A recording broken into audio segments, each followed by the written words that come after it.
প্রবল শক্তিতে এগিয়ে আসছে ঘূর্ণিঝড় রেমাল। সময়ের সাথে সাথে আগ্রাসী রূপে এগিয়ে আসছে উপকূলের দিকে। প্রতি মুহূর্তে বদলে যাচ্ছে সাগর ও নদী তীরের এলাকাগুলোর আবহাওয়ার পূর্বাভাস। বয়ে যাচ্ছে দমকা ও ঝড়ো হাওয়া। সাধারণত শক্তিশালী ঘূর্ণিঝড়গুলোর ক্ষেত্রে চোখ ফোটা বলে একটি বিশেষ ঘটনা থাকে। কোনো ঘূর্ণিঝড়ের চোখ ফুটে গেলে সেটাকে খুবই ভয়ঙ্কর হিসেবে বলা হয়। ঘূর্ণিঝড় রেমালও ক্লাউড ব্যান্ড তথা মেঘমালায় ঘেরা একটি রাউন্ড শেপ তৈরি করছে। ফলে ধারণা করা হচ্ছে ভয়ঙ্কর থেকে ভয়ঙ্করতম হয়ে উঠতে পারে পরিস্থিতি। আবহাওয়াবিদদের ধারণা ঘূর্ণিঝড় রেমালও চোখ তৈরি করতে পারে এবং এটির চোখ ফোটা বা বিচ্ছুরণ ঘটতে পারে। তেমন কিছু সত্যি সত্যি হলে এই ঘূর্ণিঝড় ভয়ঙ্কর পরিস্থিতি তৈরি করতে পারে। সময়ের সাথে সাথে সাগর ফুঁসে উঠছে স্বাভাবিকের চেয়ে কয়েক গুণ বেশি মাত্রায়।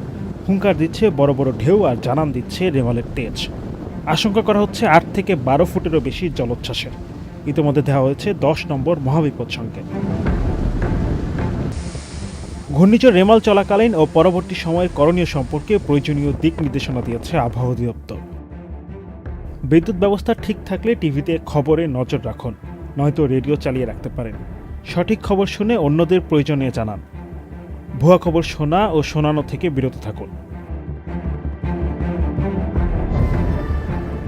আগাম ২৪ ঘন্টার সতর্কতা শুনে সেই মতো ব্যবস্থা নিন। কোনো অংশে সাইক্লোন রেমাল সতর্কতা জারি করা হলে এই ক্ষেত্রে প্রশাসনের সঙ্গে সহযোগিতা করতে হবে।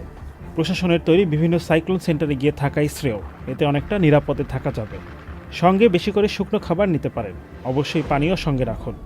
শিশু ও বয়স্কদের জন্য আলাদা আলাদা খাবার নিয়ে নিন। সমস্ত ইলেকট্রিক জিনিসের সুইচ অফ করে দিন, প্লাগও খুলে দিতে হবে।